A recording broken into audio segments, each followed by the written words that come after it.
Hey everyone, welcome back to my YouTube channel. My name is Morvialee and this space is all things work, life and parenthood. So I know most of my videos have been about careers, but I'm going to do one about life and parenthood today, and I have no one other than Claudia from... Where am I from? Claudia's Corner. Oh, Claudia's Corner. Yes, from Claudia's Corner. Yeah. Hi guys, I'm actually so excited to be here today, to be on Morvialee's channel. I was about to call you Tilly, Yeah. but I'm really excited for today, so let's go. Welcome to my page. Tell everyone about yourself. Sure, okay, so I'm Claudia, I am 25 years old, and I have two little ones, two beautiful girls, 4 and 6 months, and I absolutely love, adore motherhood. They're literally the light of my life. I am also an accountant who has recently moved into a new role, which I absolutely love because it's less accounting and more strategy, so I'm very thankful for that actually. And I'm just all about motherhood, women empowering themselves, girls bossing it and killing it every day, and yeah, I think that kind of sums me up. Yes, it does. So I brought her on here today because, as I said, we're talking work, life, parenthood, and she's just had a recent transition in her life. Yeah. Where she's come out of maternity leave and she's back in the workspace. Yeah. So I thought definitely this is something we need to discuss because she's doing an amazing job. Oh, thanks. Yeah, you're welcome. And I needed everyone to hear what she's up to. So I work for Sky, which is media broadcasting. Absolutely lovely. It's actually such a great company. # life at Sky. And reason being is because actually everyone there is quite friendly, meeting new people, everyone's welcoming. If I had any question, they've answered it. I've had one-to-ones with the most amount of people actually, and every single one of them has given me their time to explain their role and get me involved. Yeah. What's great about this, why I think it's such a big thing, is because I've made a huge transition. So I come from accounting finance background. I've done management accounts, financial accounts, business partnering, so your normal type of accounting roles, and that's been my whole career to date. And so I never actually thought that I could have a change. I think it's quite interesting when you're in the accounting world, you think that's all you're going to do. But then this came up and the skill sets fit perfectly. And then entering the role, I realised that everyone's actually from a finance background. So if anyone is looking to go forward to being an accountant, as interesting it may be, you can actually end up doing anything. Don't put yourself in a box. So when I joined Monzo, I had one-to-ones with like everyone. Yeah. But I think for someone like you coming into the workspace after giving birth, having one-to-ones, how do you think that's helped you settle in? So I think it's very important. So this is obviously my second mat leave, and with the first one I did feel it was the first time being a mother, first time trying to understand how to juggle work life and motherhood. And I did feel like I lost myself. I felt like I lost my corporate head. I felt like I was a bit out of my depth, even though I returned back to the role I left. Obviously, things progress, things change. And so actually going to a new role where I had to put myself out there, pluck up my confidence and speak to people I've never met before and literally say, tell me about yourself. That pushed me out of my comfort zone, but it was absolutely perfect for me to step up my game. And I think it's really important for you to just always push yourself and get out of your comfort zone, because literally every single one of them were so friendly. Everyone's happy to talk about themselves. That's another thing as well. People are vain. So they'll talk about their role, they'll talk about their career, how they got to that point. And then it kind of opened up my eyes to understand Sky itself and how they work and how people move around the company, but also other people's career progression. Yeah. Which then taught me actually the world's your oyster. It really is. Yeah. So I think it's from my perspective, I know I wasn't on mat leave or whatever because I just didn't have the opportunity to do that. Do you feel like it's different coming in? Because I know with your first child, you took a bit longer to settle in. Yeah. And now you're like, do you know what? Baby out, back into it, yeah. So with my first daughter, I had 10 months mat leave. And by that time, obviously, like I said, I had to learn how to be a mum. So that was one thing. But by the end of that, I felt ready to face work. Yeah. She was on solids. She was moving around. Why? Sorry, I can't. I'm being like, I know you're being serious. I'm just like, leave that baby.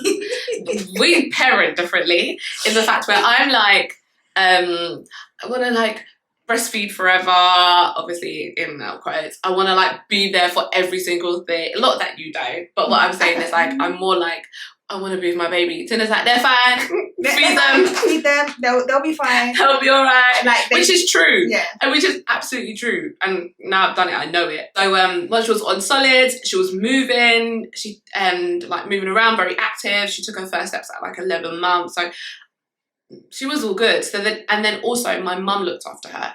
So it gave me complete confidence going back to work that I didn't even think about my baby. So my head space was literally just work and getting back into the game. It did take a while, like I said. Baby brain is a real thing.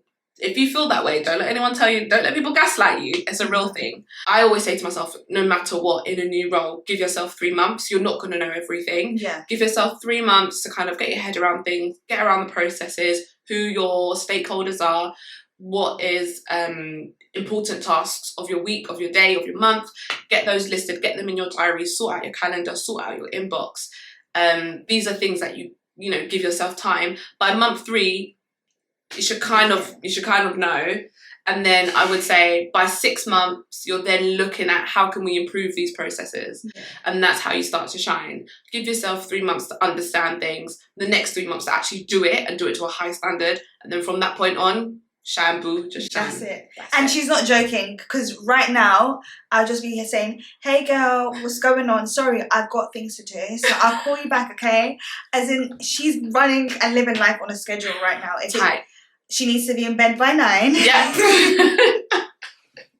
So I dare not call her at 9:09. Don't dare. Because she'll be like, sleeping. But yeah, like I think definitely organizational skills and just planning ahead is definitely something that I've seen you execute since you've decided to go back to work. Oh, thanks. Yeah, I've been watching you guys. Do you find it more difficult to raise 2 girls who are 2 different ages in 2 different spaces and still being a working woman?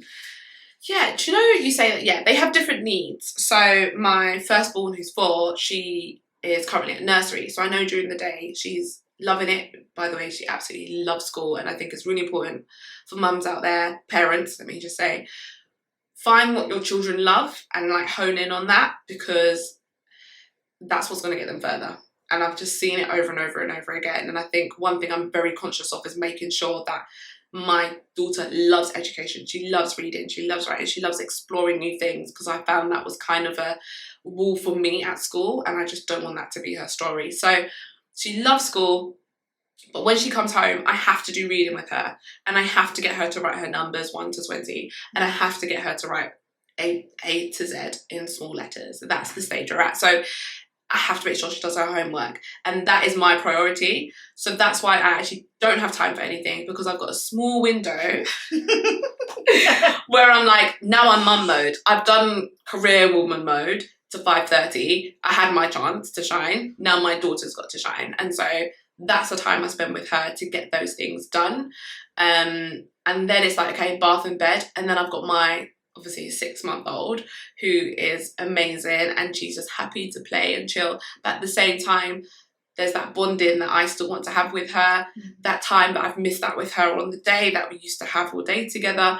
And so it's just us time. Like we literally just sit, we chill, we talk, we play, we sing, and then I bath her and put her to bed. And that, because that's important to me, and I'm not saying, you know, it's everyone's thing. Yeah. But I'm saying for me, that's what I want to do. And so because that, I make sure there's time for that, but I know they have different needs. And so it's just juggling that. It gets hard if one of them's a bit thrown off, like they're still kids. So if my eldest is crying about something, then the little one doesn't get as much time from me. But then you just balance it the next day. I think with motherhood, like in general, it's like take it day by day. Don't kill yourself. I just want to say, to caveat that, I can't think of anything worse than coming home to do homework. Like, I can't. I hate it. I never said I loved it. No, but I'm saying you're like, yeah. you're like, this is what you want to do. Yeah. And it's okay if other people don't want to do it. Yeah, 100%. Yeah. I don't want to do it. If I'm gonna do homework, I'm paying someone to do homework because I'm not a teacher. What we're gonna do is watch movies. But I think it's a different stage of life. So I would say when she's older and in secondary school, go to your tutor. Yeah. Like, you've got your school in the day, but then you'll have your tutor after, because I'm not going to sit here and do everything with you when I know there's someone out there better. But the thing is, you're not remembering that my son's had a tutor since he was like 4 or 5. That's true. There we go. That explains Sorry, it. he's had a tutor since he could say, like, Oh, yeah. Because learning, I mean, we love learning. We learn through play. But the things where I have to teach you how to write and how to spell, it's not my bag. What's my bag is sports. Like, I will encourage you to run, plays, music. That's my thing. Sitting down, it's not. When it's painful, and I'm sure other parents can agree with me, is when they come home with a new book that they have to read, and this is when they're learning to read, and every word is like, dog, and you're like, why did it take an hour to read a 5-page book? But now she flows through it. But you know, with that, I was saying no, like N, no, and then and with M was M. Yeah. So I was teaching him that, and then his tutor was like, "Oh, he's saying words a little bit old school," and I was like, "What do you mean?" She's like, "It's yeah, and it's like like, do you know what I'm talking about? Yeah, phonics. Yeah, that's the now. What I was teaching him wasn't the right thing. That's the thing. You have to teach yourself. Yeah. But now, like I said, now she's reading and flowing through the words, and I'm so proud because it's like, we done that. Yeah. Although, not gonna lie, the teacher done it. Yeah. But, you know, I was part of that journey, and I love now that my baby is reading, and it's a beautiful thing. Yeah, it's lovely. So he has done sleep training. Go watch my video, Claudia's Corner. Check out my channel. I've spoken about sleep training. There's 2 videos there, and I'm telling you, best thing I've ever done. 7:30, they're both in bed. And her 7-month-old sleeps throughout the night now. Throughout the night, no feeds, no wake-ups. Like, honestly, she goes to bed 7 or 7:30 and wakes up 5:30 a.m, which is the time my day actually has to start. So I get to sleep. Also, actually sleep, because I wake up at 5:30. Like earlier I said, 9 p.m, don't call me. Yeah. Don't. I mean, she doesn't listen to me because I said, put some chamomile tea in that bottle, that baby will sleep. Or if they wake up... Every day drugging the baby. Not giving the baby chamomile tea. Not giving the baby chamomile tea. Chamomile tea is natural and it relaxes you. So that's where I'm a grown-ass adult, not my baby. But when she's 12... Listen, when she's 3, anyway, she sleeps perfectly fine now through the night. I'm very happy with that. I'm very blessed. So, So separation anxiety, because obviously you've had to. Well, I mean, your first child was a little bit older, but 7 months. It's real. It's really young, right? It's real. I went back to work at 6 months when she was 6 months. It's funny, when I went back to work the first time, my manager had her first baby literally a year before me. She was crying every day in the office because she was so sad that she was working, work was stressful, and she just wanted to be home with her baby. And I fully understand that some people say they have pictures at their desks to kind of like remind them of the good times. I feel sad. I definitely felt the first week like, oh my gosh, I'm not with my baby, but that was the first week. The second week, it kind of dwindled down. The third week, I actually got to spend a bit more time with her because trains weren't working properly, so I was actually working from home. And that, for me, is a blessing. Like, I do hybrid working also, so I know Monday to Wednesday I'm in the office, but Thursday, Friday, I'm going to see her. I'm going to spend a little bit more time with her, even though I'm working, because she's around. So I think that's why when it comes to the evenings and the weekends, I kind of just treasure my time with her a bit more. But separation anxiety is real. But do you know what's weird? Now you're saying that, I feel like it's real and everything, but I get that when Josiah goes back to boarding school. Yeah, it's so real. I'm like, last night I was just like, oh, he's gone. He's gone. Yeah, my baby's gone. He's not. Today I looked at my phone like, he's not called me. The thing is, you like to front about this, but you're literally like, Josiah hasn't called me today. All the time. So separation anxiety is real no matter their age, no matter if you've done mat leave or not. The moment you're away from your child, you feel it. Yeah. Like even if Go on. Even if like my firstborn like spends a weekend away from me, when she comes back I'm like, I missed you. Yeah. Even though she likes to be cheeky and run up her mouth, it's like still, that's your baby. Yeah, no, the thing is, my stance is you can be sad but push those feelings to the side because you've got things to do. You've got things to do. Yeah. Yes. Okay. And I agree with that. But what about from the other side? Yeah. So in terms of like your child being distressed, because sometimes when you separate from them, they will be crying for hours or whatever. Yeah, yeah. So how do you deal with that? So one thing, I personally have never had that problem because, I don't know, I've just been blessed with kids that are quite independent. But I read a lot of mums forums and things like that. And at the end of the day, they all said the child will get used to it.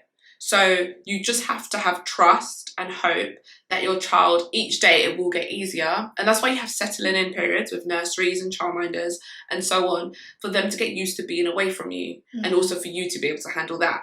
And what you will see over a few weeks, they will settle down. If they don't settle down, they're just probably not in the right environment. And that's something you as a parent, like there's this thing called mum gut, that you realise actually my child is not happy here. Maybe there's too many kids. Maybe there's not enough kids. Maybe it's too bright and too much going on. Maybe they need, like, take them out of a nursery with 30 kids and put them with a childminder with 4. So look at your options. But I would say you would definitely figure out if your child is happy or not, and they will definitely show that they're happy after like 2 or 3 weeks. You'll see them settle. I have experienced both. I've experienced obviously mum. Actually, I've experienced it all. I've experienced mum on mat leave. I've experienced mum with no job. Oof. And I've experienced working mum. And I've also experienced just working woman without kids. So I would say being back at work and getting your brain working again, whether it's part-time or full-time, is number one, quite fulfilling, because you feel like actually as a separate entity, as me, just being a person, as Claudia, not mum, I've still got it. I can do it, and anything I put my mind to, I can do. It's hard, never gonna lie about that, but you can do it. Second of all, I think it's just really nice for my girls to grow up and see actually my mum worked really hard. She done well in her career and she tackled life, and I can tackle life. Yeah. And I think that's what's important as well, knowing that, you know, just give it a try, give it a go for it. Work hard and you'll do well. And I'm raising 2 strong, beautiful women, and I want them to know that. That's nice. Yeah. Childcare hack and education hack. So, Claudia sends her daughter, who's 4, to private school. And everyone's like, oh my God, private school's so expensive. But actually, I mean, it's still expensive. It's the same price as nursery. Yeah. Eye-watering, crippling expensive. However, same price as nursery. Same price as nursery. Same price as normal nursery. The only difference is that it's school hours. So the same way you would have to find childcare when you're at work and they're at school, you just have to do it from an earlier date. So if you're a hybrid mum, then you could definitely do this, because you could leave at what, 2:30, 3. Pick up your child and come home, carry on working. If you can make that arrangement, it's the same price, so it works.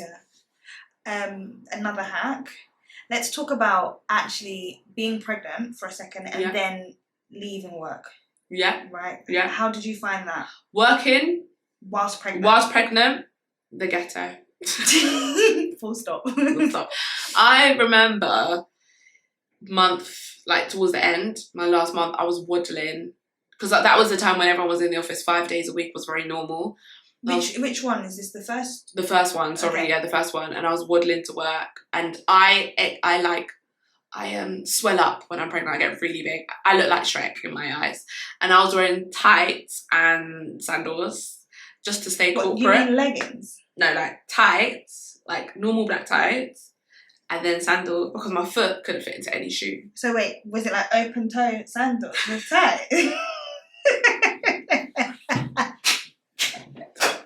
Because my foot did not fit into any shoes. It was sandals. That's all I could wear. But all my clothes were work corporate So clothes. what would you wear on the top? I worked at a bank at the time. What would you wear on the top? I was wearing a dress, like a corporate dress with tights and there's open toe sandals. That's not the worst. No, it's not, because everything, like, let's say everything down below is black. Also, I'm pregnant, so don't chat to me. Don't come. Do you know what? In my head, I swear to you. You saw my foot? No, I saw you in a denim jacket in the summer with like a oversized shirt and tights and sandals. Oh no, That's what I but saw. it could have been. It was a lot. I was pregnant in summer, so that's another thing. Yeah. Also, everyone's pregnancy is different. So mine is mine tends to be easy going, but the end is a struggle. Like, can't get out of bed, can't move. I'm just rolling everywhere. So that was quite hard, but it was definitely. So did you say you're rolling? I'm rolling everywhere. Like it's really hard.